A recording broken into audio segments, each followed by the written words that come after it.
Mami, nauna na, oh. Ayun na. Papi, pacham papi eh. Napakalambot po ng pusit. Sarap ng sauce. Malambot. Alam mo ba, be? Ito na yung pinakamalambot na pusit na natikman ko sa buong buhay ko. Wow! Naman. Wow! Napakalambot at napakasarap. Rock Pacham and papi, roll! yeah! Pacham papi, Yeah! pacham papi, Yeah! pacham papi. Wow! Yeah! Wow na umaga sa atin mga paps. Today nga pala, papakita ko sa inyo ang version ko ng squid teriyaki. Napakadali lang itong gawin. Sobrang sarap at sobrang lasa. Ito nga pala yung list ng mga ingredients na gagamitin natin. I-screenshot mo para wala kang makalimutan. At dahil nga sobrang bilis at sobrang dali lang nitong gawin, once na ma-prepared mo na lahat ng ingredients, proceed na tayo dito sa ating pagluluto. Dito sa ating paglulutuan mga paps, gagamit ako dito ng wok. Binuksan ko na yung kalan at maglalagay tayo dito ng mantika once na uminit na siya. Sobrang dali lang nito paps. Sa preparation siguro, gagamit ka lang ng 5 to 10 minutes. Mas lalo na sa pagluluto, sobrang dali nito dahil pusit ang ating gagamitin. Once na mainit na yung ating wok, pwede tayo maglagay ng mantika. Olive oil nga pala yung gagamitin natin mga paps. So kapag ganito ang ginamit nyo, hindi natin kailangan masyadong painitin yung mantika. Yan, kapag nailagay na natin na ganyan, pwede na natin isunod agad yung ating mga prepare na aromatics. Okay, unahin natin mga paps yung ating garlic syempre para medyo mag-brown ng konti. Hindi naman masyado yung sakong-sako lang. So unahin na natin yan. Konting halo mga paps. Once na nakapagbigay na siya ng aroma o naamoy nyo na yung amoy bawang na ibig-ibig ng masunog, pwede nyo nang isunod yung sibuyas. Kasi ayaw naman natin itong pumait dito sa ating dish. Yung teriyaki kasi talaga namang sadya yun na matamis. At tayong mga Pinoy, gustong-gusto natin yung mga matatamis na pagkain na yan. Mga tocino, mga adobong may asukal, ganyan. Ito nga din yun. Basically, itong ating teriyaki, parang adobong matamis. Ganun. Kasi ganun din naman yung mga ingredients na gagamitin natin.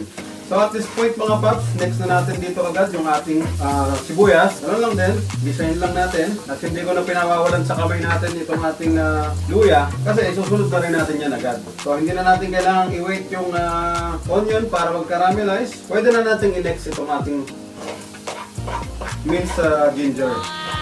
So ayan mga paps, halo lang. Tansyahin mo lang din yung apoy. Kapag ka medyo nabibitin yung ating paggigisa, pwede mo na may lakas. Gaya nga nang nasabi ko sa inyo mga paps, napakabilis lang lutuin itong teriyaki. Normally, ang teriyaki ginagamit dyan, chicken o kaya beef. Pero this time, try naman natin yung squid. Goods na goods din naman yun, okay na okay. Wow! Sasarap. Gisahin lang natin to mga paps hanggang sa lumabas yung kanyang aroma, kanyang amoy. Dito sa ating kusina, napakabango na. Okay tayo dito mga paps. Kapag ka nagisa na natin to, lalagyan natin ng 1 cup of water. Kapag ka halo na natin ito paps sa ating aromatics, sinaan lang natin ng konti yung apoy para naman igagayak na natin yung ating susunod na mga ingredient. Dito sa ating soy sauce, gagamit tayo dito ng dato puti. Pero any brand naman, pwede yan. Siguro mga half cup ng ating soy sauce, pwede natin ilagay dito. So kung mapapansin mo mga papi, tansya lang naman, goods tayo dyan. Pwede mo namang i-adjust kapag medyo nakukulangan. Next natin dyan mga pap, sunod mo na rin agad yung ating vinegar. So ito, lagyan lang din natin to at least siguro mga 2 tablespoon. So hindi muna natin siya haluin mga papi, lutuin lang muna natin yung suka para hindi siya mapait. Pagka kumulo na to at least mga 1 minute o 2 minutes, goods na tayo dyan, pwede na tayo maghalo at dagdag na natin yung iba pang ating ingredients. So ayun mga paps, itong version natin ng ating squid teriyaki, bali na-modified na siya halos. Kumbaga nabawasan na siya ng ingredients. Unlike kasi sa authentic na teriyaki na ginagawa talaga ng mga Japanese, meron silang mga specific na ingredients na kasama sa sauce nito. Kagaya ng mirin, tsaka yung sake. Yun yung mga alcoholic drinks sa kanila na ginagamit nila sa pagluluto. Since wala tayo nun mga paps, nag-adjust tayo kung ano meron tayo dito. At least mailapit natin yung lasa na gusto nating makuha mula dun sa original. Kaya nga tinatawag natin itong version ni Papi na squid teriyaki. Wow naman! Paps, next ingredients nga pala, gamit tayo dapat ng brown sugar. Pero wala tayong brown sugar, pwede rin naman yung white sugar. Kasi pareho lang naman sila ng magiging epekto rito, magpatamis. So dito lagyan ko lang ng 1 tablespoon ng sugar. Next natin dito mga pop, ito naman ang ating honey. Lagyan natin siguro mga 1/4 cup ng honey dito sa ating sauce. Wow naman! Wow! Wow! Again, gaya ng sinasabi natin mga pop, ito naman yung mga parang standard na measurement dito sa ating dish. Pero nasa sa inyo pa rin yan, kung nakukulangan ka sa tamis, dagdag. Nakukulangan ka sa alat, dagdag. At least hindi tayo sumusobra kasi mas madali magdagdag kaysa magbawas. Excellent! Next natin dito, paminta. At ngayon naman mga paps, maglagay tayo dito ng oyster sauce. Ito naman, optional. Pero ako, gagamit ako nito kasi mas gusto ko yung parang rich, yung consistency nitong ating sauce. So gumagamit ako ng oyster sauce. Ito yung ating sesame oil mga paps. Maglagay lang tayo dito. Pahapyaw lang, konting-konti lang kasi matapang yung amoy nito, yung aroma nito, kumising-asing. So yan, mga ganyang amount lang, goods na yun. Ngayon, iturbo naman natin yung apoy. Pwede na tayo maghalo dito mga papi. Hanggang sa ma-dissolve lahat ng mga ingredients na nailagay natin. All goods na tayo dyan. Mga paps, dahil ito, dumadabor-bor na sa kulo yung ating ginagawa, pwede tayo maglagay ng cornstarch. Ito naman, dinasolve lang natin sa tubig. Ito yung ating slurry, ito yung magpapalapot dito sa ating sauce, para naman mas magandang isapaw sa kanin. Gradual lang ang paglagay mo, para siguradong makuha mo yung consistency na gusto mo. So dahan-dahan lang, Excellent! magdagdag lang ang kinakailangan mga paps. Wow! Ang bigat! Ito, okay na sa akin itong consistency na to. Tutuin ko lang ng konti, mga 30 seconds. Next ko na agad dito yung pusit. Ang pusit naman, napakadaling lutuin din, no? Ang pusit, kapag sumobra ka sa pagluluto nun, ang nangyayari tumitigas. So, ang gawin lang natin dito, parang gugulatin lang natin yung pusit. Ayaw natin siya yung alanganing luto. Kasi yan yung parang makunat. Ngayon, ang mangyayari, kapag gusto mo talagang lumambot yun, kasi nalampasan mo na yung dapat na pagluto sa kanya, mga at least 1 minute to 1 minute and a half, ganyan lang ang pagluto ng pusit para malambot at hindi siya lumiliit. Kasi kapag ka talagang nalampasan mo yon, habulin mo na yung pagkalambot niya, masyadong liliit yung pusit. Yung mga ganyang kalaki, nagiging ganyan. So ito, okay na ito mga papi. Next na natin dito yung ating squid. Ito yung ating squid mga papi. Nasa 1 kilo, nilagyan lang natin ng hiwa dito sa kanyang likod, sa batok. Tinanggal lang natin yung holin dun sa kanyang musok, dun sa may tentacles niya. No? Siyempre, nalinis na natin. Isapaw dito yan sa ating sabaw o yung sauce. Goods na goods tayo dito mga papi. Okay? Gaya na sabi ko, mabilis lang ang pagluto dito sa pusit. Balasahin lang natin mga papi. Salansan mo lang na maganda rito para maging pantay yung pagkakaluto. So ayan, makikita nyo, tansyado, no? Pati yung kanyang dami ng sauce, hindi siya, kumbaga, hindi siya lumubog sa sabaw. Sauce pa rin siya. So ayan, medyo bumubuka na yung kanyang mga hiwa doon. Indikasyon na naluluto na ito mga papi. Okay, konting kulo lang to mga papi. Kaya nasabi ko, 1 minute hanggang 1 minute and a half, goods na tayo dito sa pusit. Pagka ganun ang nangyari, malambot at hindi lumiliit yung squid.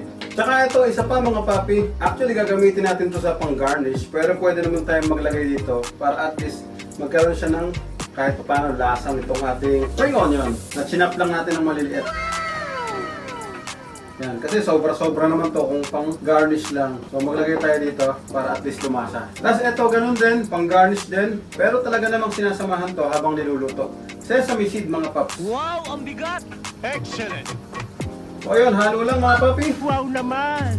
Wow!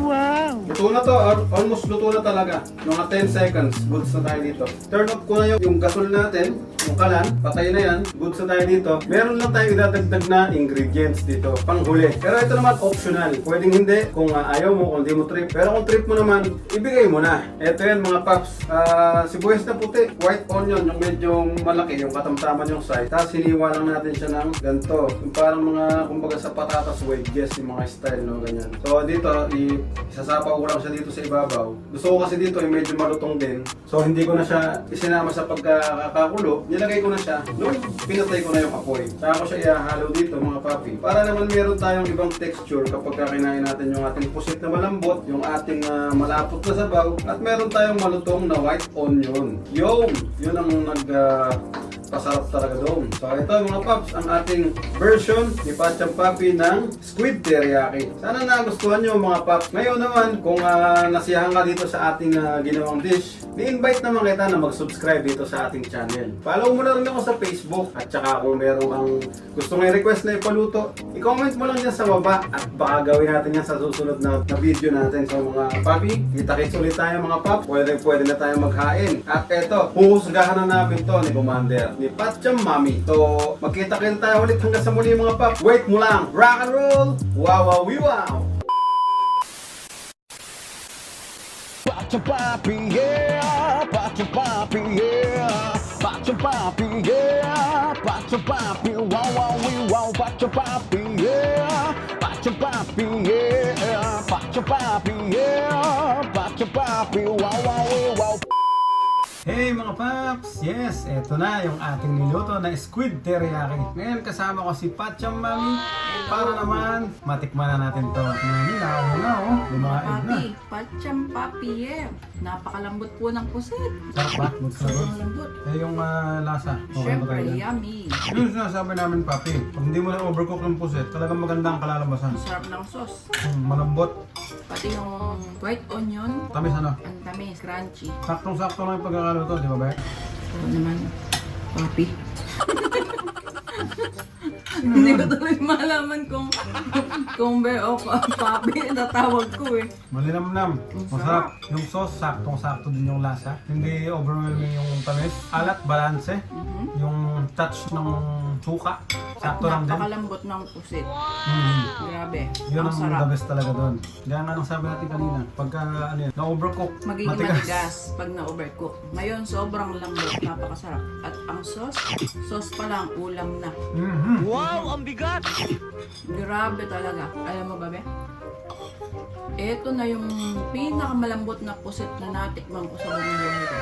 Wow! Naman. Wow, wow, wow! Napakalambot at napakasarap. squid teriyaki, ala Patcham Papi. Try nyo na po. Luto na din kayo. Ano yun? Kung nagustuhan naman ang ating niluto dito sa ating video, Subscribe na po kayo kay Patcham Papi. Like and share. Comment nyo na din po kung ano yung gusto nyo ipaluto. wow, wow, wow! Magkita-kita tayo ulit mga paps dito sa Patcham Papi. Rock Patcham and Papi, roll! yeah! Patcham Papi, Yeah! Patcham Papi, Yeah! Patcham Papi. Wow, wow, wow! Pacho papi, yeah. Pacho papi, yeah. Pacho papi, yeah. Pacho papi, wow, wow, wow. Pacho papi, yeah. Pacho papi, yeah.